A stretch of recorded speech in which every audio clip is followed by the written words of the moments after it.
우리가 함께 보실 말씀은 창세기 12장 1절에서 3절 말씀입니다.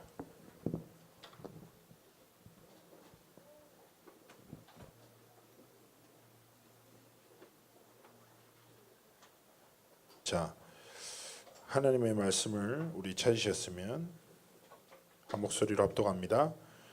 여호와께서 아브라함에게 이르시되 너는 너의 고향과 친척과 아버지의 집을 떠나 내가 내게 보여줄 땅으로 가라. 내가 너로 큰 민족을 이루고 내게 복을 주어 내 이름을 창대하게 하리니 너는 복이 될지라. 너를 축복하는 자에게는 내가 복을 내리고 너를 저주하는 자에게는 내가 저주하리니 땅의 모든 족속이 너로 말미암아 복을 얻을 것이라 하신지라. 아멘. 이번 달부터는 오바댜서를 우리가 보게 되는데 왜 아브라함이라는 인물이 나왔지요? 자, 이유를 알아야 됩니다. 오바댜서라는 성경 자체가 에돔 족속에 대한 멸망을 그리고 있어요. 그리고 구약에서 가장 짧거든요. 그런데 이제 에돔 족속이 누구냐? 에서의 후손들입니다. 에서는 누굴까요? 야곱의 형제입니다. 야곱은 누굽니까? 이삭의 아들입니다. 이삭은 누구지요? 아브라함의 아들입니다. 그래서 이제 계본데 그래서 되게 이번 달에 성경 본문을 좀 가지면 좀 렘넌트한테 많이 어려울 수 있어요. 그런데 저는 되게 말씀 준비하고 한 달에 하나님 주신 말씀들을 묵상하면서 되게 중요한 순간이구나. 왜냐하면 특히 고3들 수시를 이제 앞두고 있고 우리 고1, 2들도 자기 인생의 길들을 하나님 앞에서 찾아야 될 텐데 이번 달 말씀을 통해서 하나님 중요한 것을 보여주시겠다는 생각이 좀 들었습니다. 또 이번에 또 수시에다가 또 시험 기간이라서 좀 교회 안 보이는 몇 명의 렘넌트도 있는데 하나님께서 또 이 자리에 함께한 렘넌트들에게 더 큰 은혜, 또 함께하지 못한 렘넌트들에게도 동일한 은혜를 주시길 기도하며 함께 말씀 나눴으면 좋겠는데요. 자, 아브라함의 두 자녀. 자, 먼저 이 본문 말씀을 좀 이해할 필요가 있어요. 자, 아브라함에게 1절에 이렇게 얘기합니다. 고향 친척 아버지의 집을 떠나라. 내가 보여줄 땅으로 가. 그러면 내가 너로 큰 민족을 이룰게. 그리고 너로 말미암아 만민이 모든 족속이 복을 받게 할 거야. 이렇게 하나님의 언약을 딱 가지게 됩니다. 자, 그런데 상식적으로 한번 여러분 배경적으로 이해할게. 자, 본토 친척 아버지 그럼 아브라함이 살던 데가 어디냐 이거죠. 갈대아 우르라는 곳이에요. 갈대아 우르가 어디냐? 그 당시에 여러분 이거 들어보셨습니까? 메소포타미아에서 수메르 들어봤어요? 수메르 들어봤죠? 어떻게 기억나나? 날랑말랑? 수메르의 한 도시입니다. 그래서 이제 메소포타미아 자체가 그 강 옆에 아주 좁은 땅이란 건데 옛날에는 고대 사회 자체가 물이 있는 곳 중심으로 사회가 발전했지요. 아무래도 자원이나 이런 게 많이 풍부해지니까 그 좀 풍부했던 땅이에요. 수메르의 한 우르. 그런데 중요한 것은 뭐냐? 하나님의 언약의 사람이 그 안에 있는 문화에 빠져 있고 우상과 문화에 빠져 있고 잘못된 기준에 빠져 있으니까 하나님이 그 언약을 주시고 언약의 길을 가라고 딱 말씀하시는 거예요. 쉽지 않죠. 그런데 아브라함은 이 언약의 길에 순종합니다. 그리고 그 길을 떠나요. 알겠죠? 이게 딱 여정의 시작이 됐어요. 자, 그런데 문제는 뭐냐? 오늘 아브라함과 두 자녀에 대한 말씀인데요. 하나님의 언약을 딱 듣고 붙잡고 그 언약의 길을 따라 순종했어. 그리고 아브라함이 축복받았어요. 어느 정도 축복받았냐?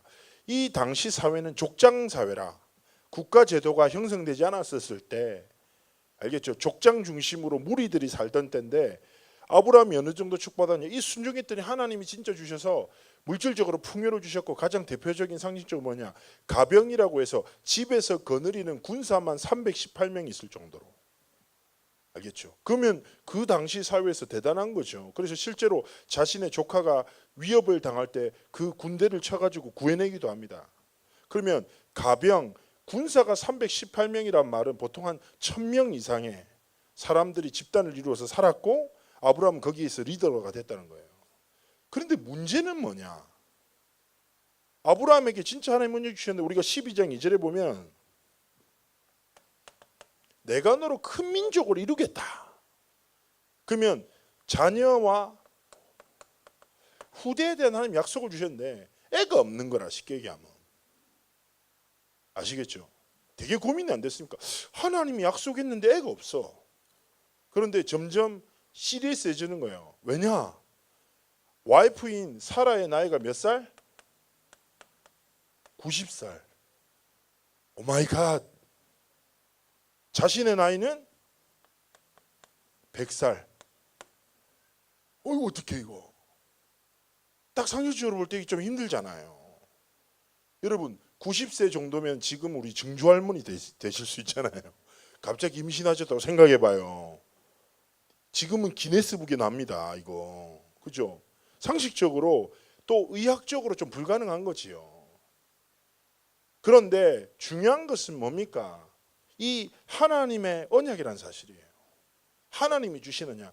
그런데 여러분 기억할 것은 우리가 약속보다 중요한 것이 뭐냐? 누구와 약속했는가 따라서 그 약속의 권위가 달라지죠. 그렇지 않습니까? 저와 약속하는 거랑 또 류광수 목사님이랑 약속하는 거랑 무게가 다르겠죠. 그러나 중요한 것은 뭐냐? 약속이란 것은 사람 대 사람 대 맺어지는 것이지만 언약이란 것 속성 자체가 하나님이 인간에게 일방적으로 하시는 약속이거든요. 인간의 행위와 상관없이 하나님이 성취시켜 나가시는데 여러분 성경에서 말하는 하나님을 아주 함축적으로 하나님의 대표적인 성품을 아주 함축적으로 정리하자면 하나님은 누구시냐 이거예요. 전능하신 창조주 하나님 아버지란 말이에요. 이게 하나님을 가장 함축적으로 정리하자면 이렇게 표현할 수 있어요. 하나님은 누구시냐? 전능하신 창조주 하나님 아버지시다. 그런데 이 전능자 되시고 모든 것을 창조하신 하나님께서 아브라함에게 약속하셨다니까. 그런데 문제는 뭐냐? 자신의 현실과 상황을 보니까 그게 불가능한 것 같거든요. 그래서 아브라함 인생에 두 가지 딱 길을 걸어요. 첫 번째가 뭡니까? 인본주의라.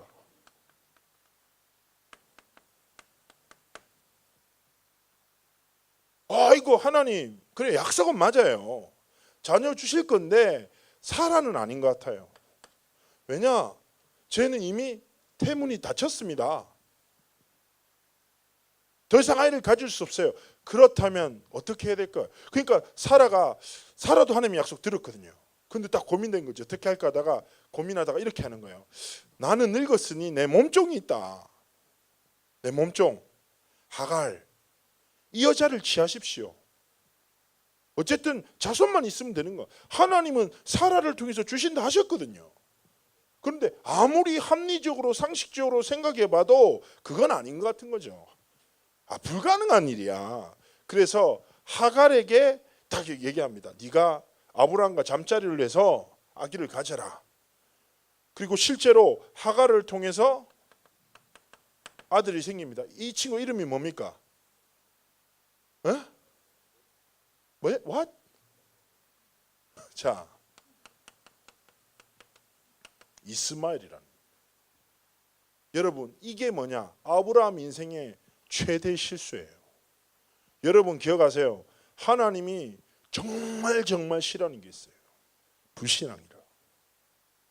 여러분 실수할 수 있고 넘어질 수 있어요. 잘못할 수 있어요. 그런데 하나님은 불신앙을 너무너무 싫어하시거든요. 근데 그 불신앙에서 가장 근본적으로 싫어하는 건 뭐냐? 언약에 대한 불신앙을 싫어하세요. 근데 아브라함이 불신앙하니까 어떻게 돼요? 사람의 방법을 선택하는 거예요. 그래서 취했어요. 이게 어느 정도 문제가 됐어요. 이스마엘이 누군지 압니까? 결국 나중에 하나님의 약속대로 이삭이 나왔어요. 그런데 이스마엘이 계속 이삭을 희롱하고 괴롭힙니다. 결국 하나님의 말씀대로 어머니 하갈과 이스마엘은 추방돼요. 그리고 이스마엘에게 12자녀가 생겨요. 근데 걔들이 누군 줄 압니까? 모슬렘이에요. IS예요. 지금도 전 세계를 혼란해 주는.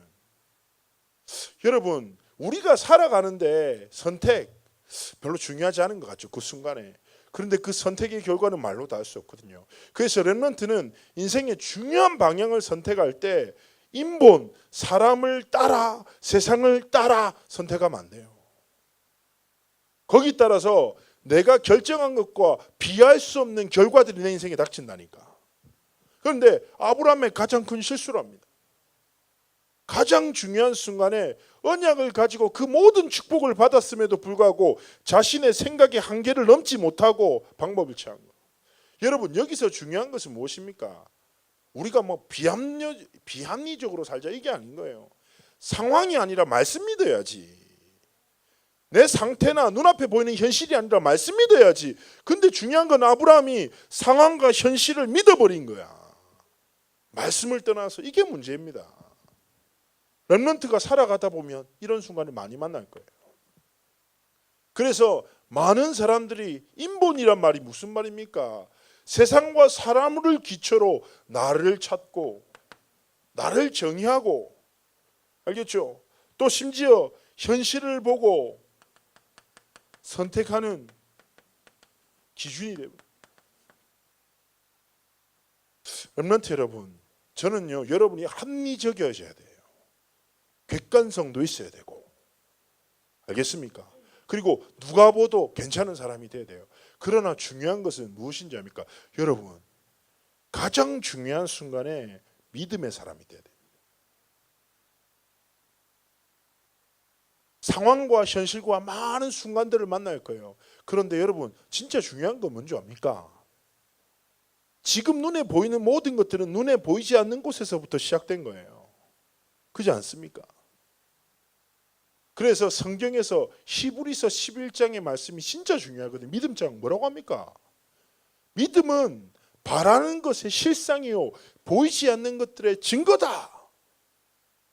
여러분, 이 말씀 진짜 중요한 거거든요. 이게 무슨 말입니까? 하나님이 말씀하시는 거예요. 믿음이 보이지 않지, 그러나 그게 실제야. 믿음이 보이는 모든 것들을 움직이는 진짜야. 그러니까 눈에 보이는 것 따라 살지 말고 눈에 보이지 않는 하나님을 믿는 믿음으로 살아라. 렘넌트가 그런 길을 걸어야 돼요. 여러분, 공부 좀 못할 수 있어. 성질 안 좋을 수 있어요. 예? 괜찮아. 진짜 중요한 거, 여러분이 모든 것을 다 가져가고 있다고 하더라도 여러분의 인생이 인본주의의 길을 걷는다. 아브라함처럼 가장 중요한 순간에 사람과 세상을 중심으로 해서 기준으로 삼고 선택한다. 그러면 여러분은 가장 큰 실패자입니다. 목사님이 옛날에 너무 내 자신이 좀 답답한 때가 있었거든요. 몸은 점점 커져가고 어찌할 바를 모르겠고 어떻게 해야 될지를 모르는 그 순간이 있었는데, 목사님이 딱 그 영도 동삼동에서 자랄 때였거든요. 목사님이 이제 습관적으로 찬양을 귀에 꽂고 다녀요. 근데 여러분, 되게 좋은 게 그런 게 있어요. 나도 렘넌트한테 추천한 바가 귀에 좀 무의식적으로 찬양이나 말씀 꽂아둘 필요가 있어요. 왜냐하면 진짜 상태 따라서 진짜 중요하게 들려지는 단어나 가사가 있다니까요. 근데 나는 그때 막 내 자신이 너무 한심하게 느껴지고 내 미래는 어둡다고 생각되고 너무 깜깜하다고 느껴지는 그 순간에 딱 찬양을 듣는데, 그 찬양에서 딱 가사의 멘트를 이렇게 하는 거예요. 멘트가 뭐라고 하냐, 당신에게 모든 것이 있다 하더라도 하나님이 함께 하시지 않는다면 당신은 모든 것을 잃어버린 자입니다. 그러나 당신에게 아무것이 없다고 할지라도 하나님이 함께 하신다면 당신은 모든 것을 가진 자입니다. 그러면서 찬양 가사가 나의 생명을 드리니 막 차이 나는 거예요. 이야, 그 순간 내 믿어지는 거예요. 나는 그래, 아무것도 없지. 나는 아무것도 아니지. 그런데 하나님이 나와 함께 하시잖아. 하나님이 내 인생을 붙드셨잖아. 아무것도 없는 나 말고 모든 것을 가지신 하나님 믿는 믿음으로 살아야지. 골목길 걸으며 저녁에 그 자리에서 무릎 꿇고 기도했습니다. 근데 어떤 아줌마가 되게 무서워하더라고요. 저만한 애가 무릎 꿇고 갑자기 울면서 막 갑자기 몸을 흔들고 있으니까 얼마나 무서웠겠어요.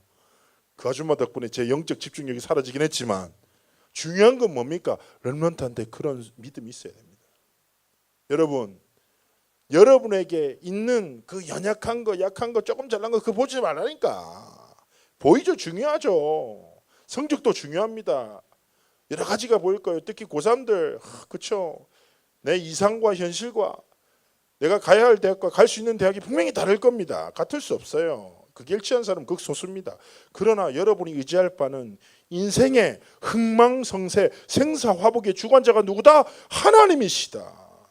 내 성적과 대학과 내 인맥이 내 인생을 판가름하는 것이 아니라 모든 곳의 주권자 되신 하나님이 내 모든 것의 주권자 되신다. 그러니까 나는 어디서 산다? 하나님 앞에 산다.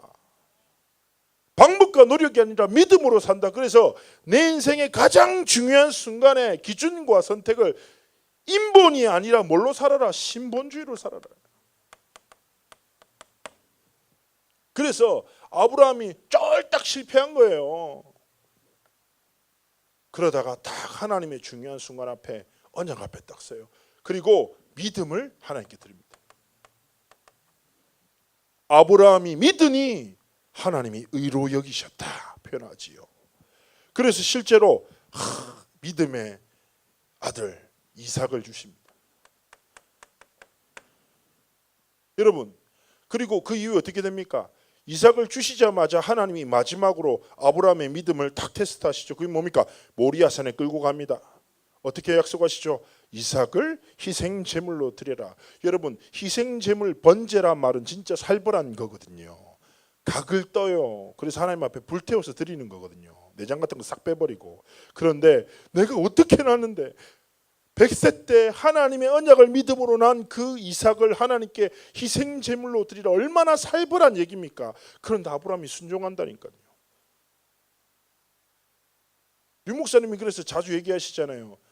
진짜 아브라함이 조금만 인본주의 상식을 썼었으면 분명히 이삭이 물어봤을 거 아닙니까? 아버님, 우리가 번제를 드리러 가는데 양이 없군요. 어떻게 하실래요? 그러면 이렇게 한마디만 하면 된다니까. 아들아, 하나님이 취향이 바뀌셨다. 너를 받기를 원하시는구나. 그러면 분명히 이삭은 도망갔을 텐데 인본주의에 틈도 주지 않습니다. 하나님을 신뢰하는 거예요. 그래서 이런 믿음과 같은 믿음이 욥기에도 있잖아요. 뭐라고 합니까? 자신의 모든 것이 사라졌음에도 불구하고 욥이 그 순간에 이렇게 고백하는 거예요.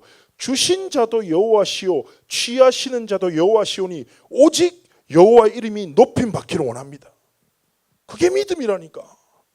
주시면 믿음이고 취하시면 불신앙이 아니에요. 그 모든 것이 하나님의 손에 있으니 나한테 있는 거 빼앗긴 거 믿고 살지 말고 이 모든 것을 주시는 하나님의 은혜로 살아야지요. 그리고 모리아 순에 딱 아브라함이 믿음으로 딱 아들을 묶어놓고 찌르려고 하는 그 순간에 하나님이 아브라함아 내가 네 믿음을 보았다 멈춰라 딱 합니다. 그리고 눈을 뜨고 딱 봤는데 바로 앞에 수풀에 양이 딱 머리가 걸려있네요. 수풀에 예비된 거죠. 그리스도를 예표합니다. 죽을 수밖에 없는 우리를 대속하여 하나님이 예비하신 그 어린 양의 피로 말미암아 우리가 완전한 구원함을 얻었다. 그리고 하나님의 언약의 계보는 계속 흘러가는 거지요. 렘넌트 여러분, 기억합시다. 오늘 많은 걸 생각할 필요가 없어요.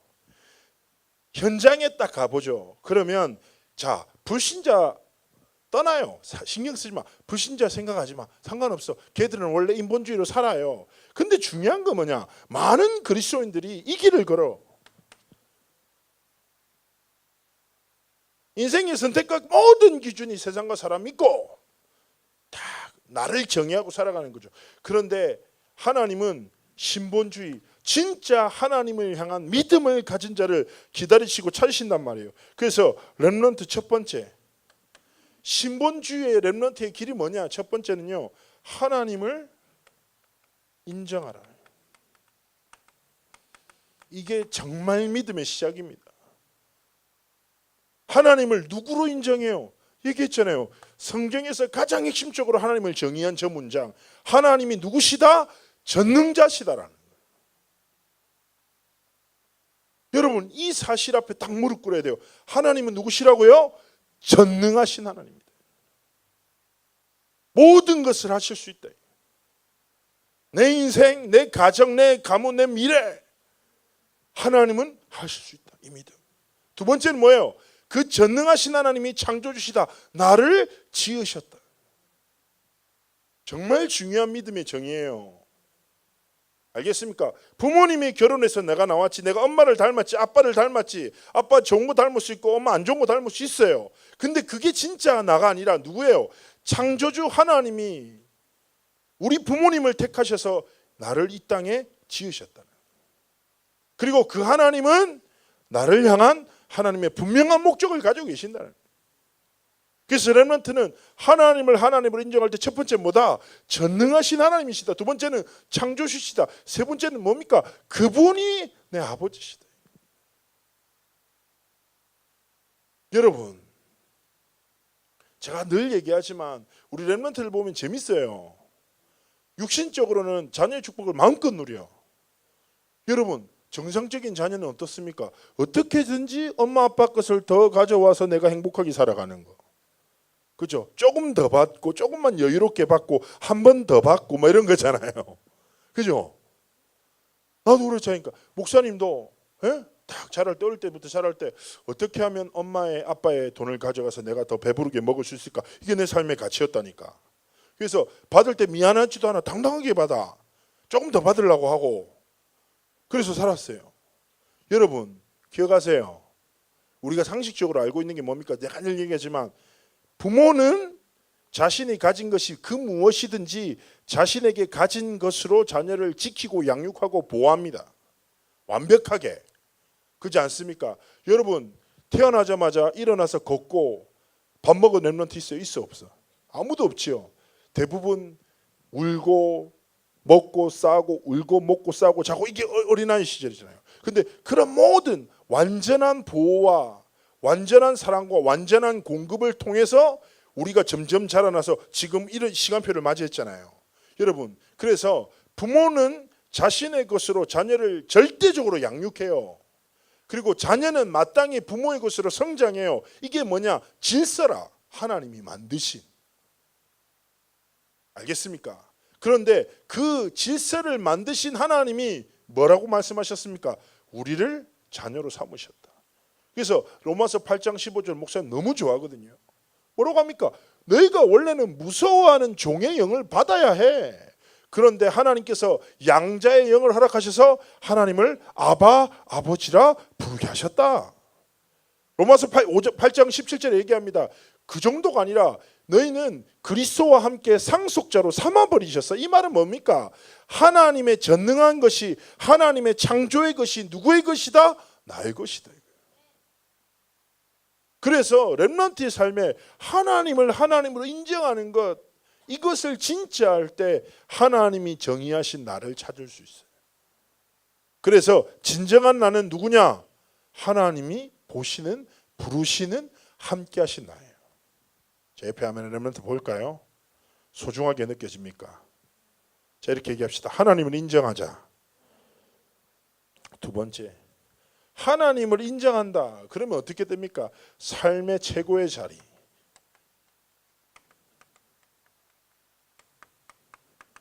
이게 뭐예요?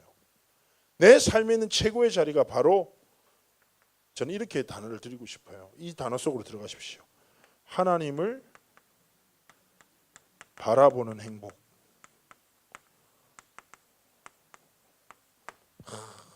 이 맛을 봐요. 오늘 말씀 뭐 붙잡았어? 오늘 기도했어? 이런 낮은 수준이 아니라니까. 렘넌트 여러분, 삶의 최고의 자리가 뭔지 압니까? 피조물인 우리가 창조주 되신 하나님을 바라보는 행복 속으로 들어가는 거예요. 그래서 렘넌트 여러분 생각해 봐요. 여러분이 소중한 사람에게 뭘 줍니까? 소중한 시간을 주지요. 그렇지 않습니까? 여러분 시간 소중하잖아요. 근데 내가 볼 때 내가 소중한 친구다. 그러면 가장 소중한 시간을 딱 나누어서 함께 행복한 시간 보내지요. 그렇지 않습니까? 되게 존경하는 사람이다. 그럼 존경하는 사람이 딱 나와 함께 하고 싶어한다. 그러면 내가 가장 딱 제가 시간이 이때밖에 안 되는데 이 시간을 딱 들여서 함께 해요 라고 얘기하지요. 마찬가지 아닙니까? 마찬가지인 거예요. 여러분의 삶에 창조주 대신 정말 하나님을 인정하고 하나님을 바라보는 행복이 여러분의 삶의 최고의 자리가 돼야 돼요. 그래서 이번 달에 류 목사는 뭐라고 하셨습니까? 미션 시간, 서밋 시간, 증인 시간. 즉 말해서 전능하신 하나님께서 내게 힘을 주시고 답을 주시고 소망을 주시는 행복. 여러분 그런 거 느껴봤어요? 목사님이 그런 거 있거든요. 딱 아침에 일어나서 피곤한데 딱 침대 맡에 앉아서 이렇게 딱 고백하네요. 하나님 오늘도 하나님을 바라볼 수 있는 행복을 깨닫게 하신 하나님의 감사를 드립니다. 내가 오늘도 이 아침에 내 영이 하나님을 바라봅니다. 하나님의 은혜를 악망합니다. 하나님 내게 은혜를 주십시오. 그래서 렘넌트의 삶에 이게 필요하다니까 5분 무릎과 1분의 집중. 딱 시험 칠 때 아침에 일어났을 때 조금 여러분 분노하고 아니면 진짜 잘 수 있을 때까지 자다가 정신 못 차리고 달려나가지 말고 조금만 일어나서 여러분 제가 농담으로 얘기합니다. 하나님이 부르시면 푹 자요.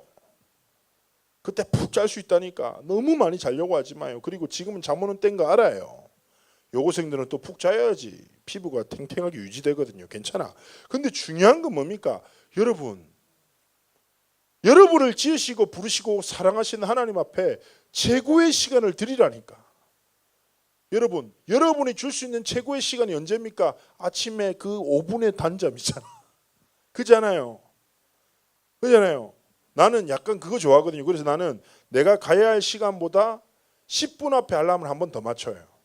그리고 그 10분을 즐깁니다. 딱 잤다가 조금 더 그 혼미한 상태에서 침대에서 뒹굴뒹굴 하다가 몸부림치는 시간이 진짜 달콤하거든요. 그렇지 않습니까? 나도 한다니까 그 맛을. 그러면 조금만 15분 알람 앞에 당겨서 10분 몸부림치다가 5분을 하나님께 드리라니까. 뭔가 대단한 거 말고 여러분이 당연하게 하나님 바라보는 행복 속에 딱 5분만. 세 번째입니다. 그렇다면 범사의 기준 자체가 달라집니다. 늘 자주 얘기하잖아요. 여러분 저는 갈라디아서 1장 9절 말씀 진짜 좋아하거든요. 바울이 이렇게 얘기합니다. 야, 내가 사람들에게 좋게 하랴 하나님께 좋게 하랴 사람들의 기쁨을 구하랴. 내가 사람들의 기쁨을 쫓아 살아가는 자였다면 난 그리스도의 종이 아니다. 이 말은 반대로 무슨 말이에요? 바울의 범사의 기준은 사람의 마음과 기쁨이 아니라 그리스도와 하나님의 마음의 기쁨을 쫓아 살았다는 말이지요.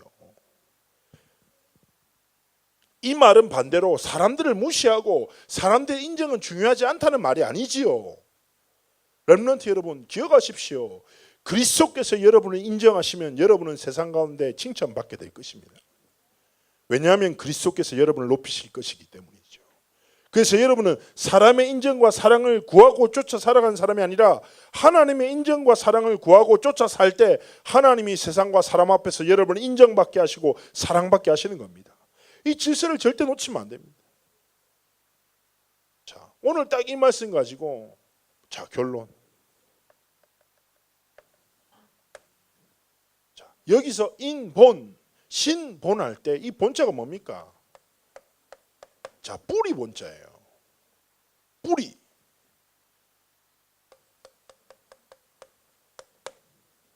이 말은 또 무슨 말이에요? 이 삶의 뿌리가 어디 있냐는 거예요. 사람인 인생의 삶의 기초가 뿌리냐 아니면 하나님인 인생의 뿌리가 되시냐. 뿌리에서 뭐가 납니까? 열매가 맺어지거든요. 저는요 그래요. 내 마음대로 되는 게 많이 없더라고요. 내가 이제 얼마 전에 잠시 어디 갔다가 점심 그 오락실에 있어갖고 1942 그거 비행기 게임 있잖아요. 옛날에 있던 게임이고 그걸 했는데 야, 나 미치겠더라고.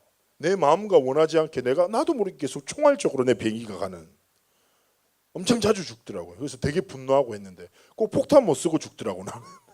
폭탄만 쓰면 사는데 꼭 내가 비행기를 분명히 마음은 총알을 피했는데 나도 모르게 총알적으로 가서 죽고 막 이러던데. 렘넌트 여러분, 저는요 사사기 그때 유 목사님이 강의하시면서 결론 말씀이 내 평생이 어쩌면 그 딱 방향이 됐거든요. 유 목사님이 결론에서 이렇게 웃으면서 이렇게 얘기했어요. 당신은 아는 거 맞냐? 모르는 게 맞냐니까. 당연히 모든 성도들이 모르는 게 대부분이라고. 경험한 게 안 맞냐? 경험 못한 게 맞냐? 대부분 경험 안 했죠. 우리가 아는 지식이란 거 경험한 게 세상에서 볼 때 극히 일부분 아닙니까?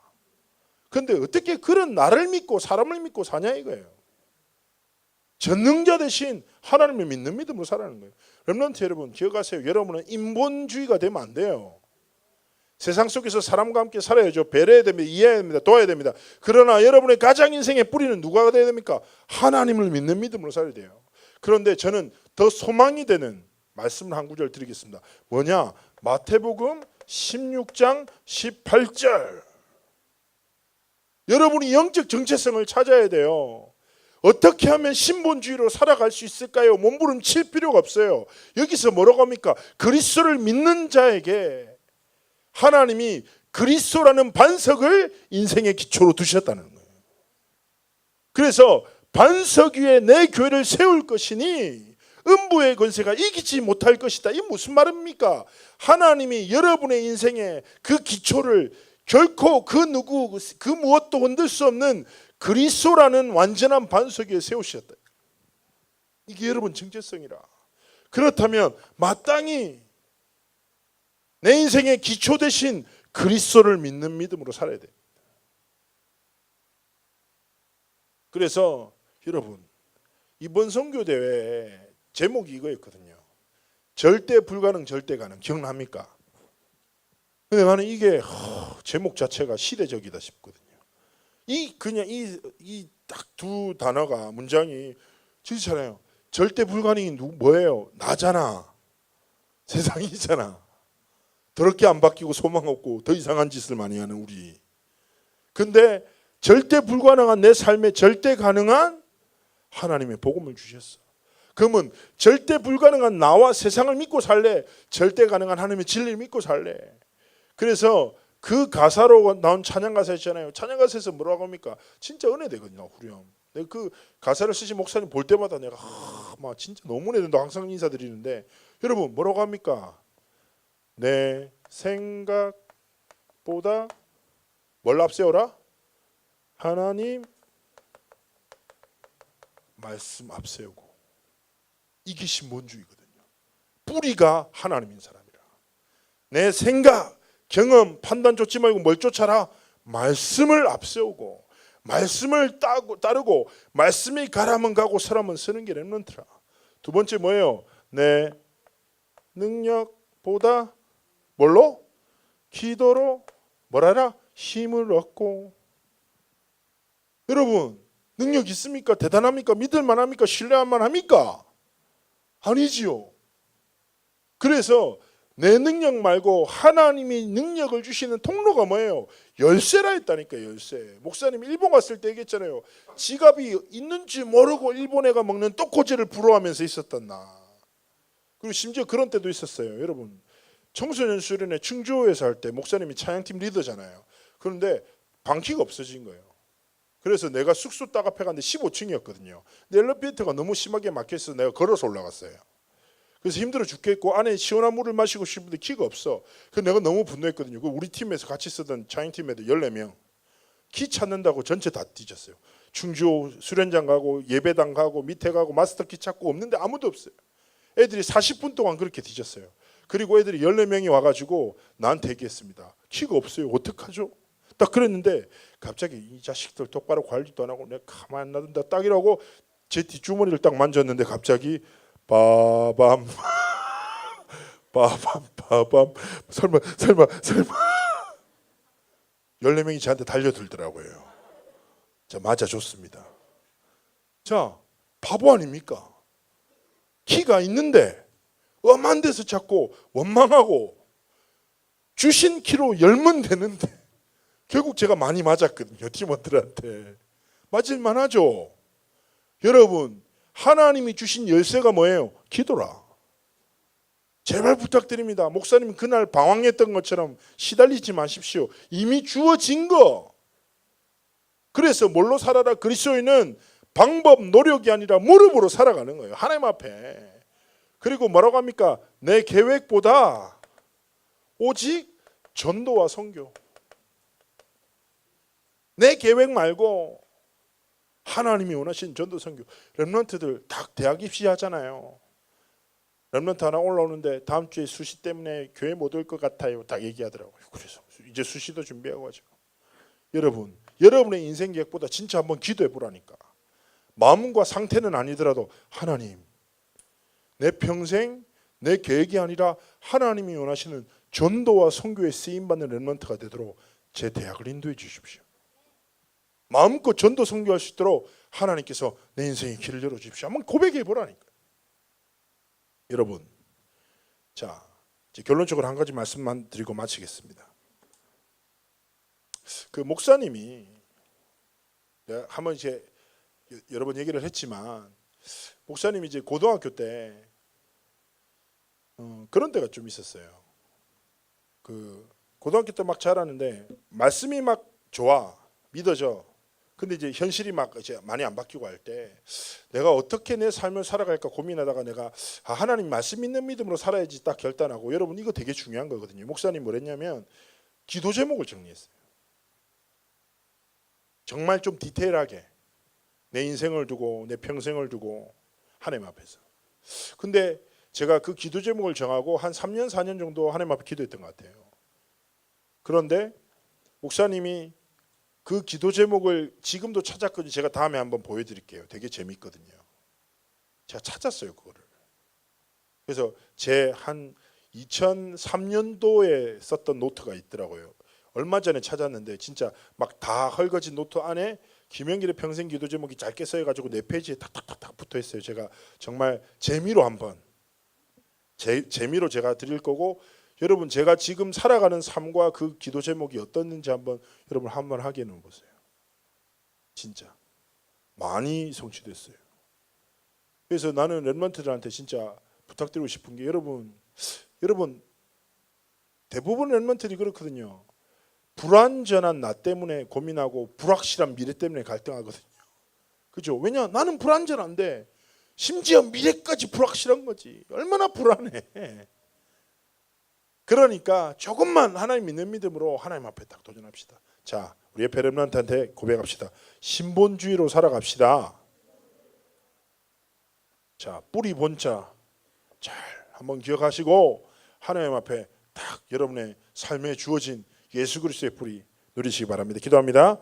하나님, 우리 모든 렘넌트들과 사역자들의 걸음을 축복하시고 신본주의의 길을 걸어 하나님께서 우리에게 열어가신 사명 감당하고 천명을 감당하는 렘넌트의 길을 걷도록 축복하여 주옵소서. 수시에 도전하고 또 시험 기간에 도전하고 있는 모든 렘넌트들에게 성령의 충만함을 주셔서 오늘 하나님 주신 말씀처럼 생각 아니라 하나님의 말씀 따라, 능력 아니라 기도로 힘을 얻고, 내 계획이 아니라 하나님이 원하신 전도 선교에 인생을 들여 하나님이 여시는 문을 따라 하나님의 뜻을 이루는 모든 렘넌트의 여정이 되도록 함께하여 주옵소서. 감사드리며 살아계신 주 예수 그리스도의 이름으로 기도합나이다. 아멘.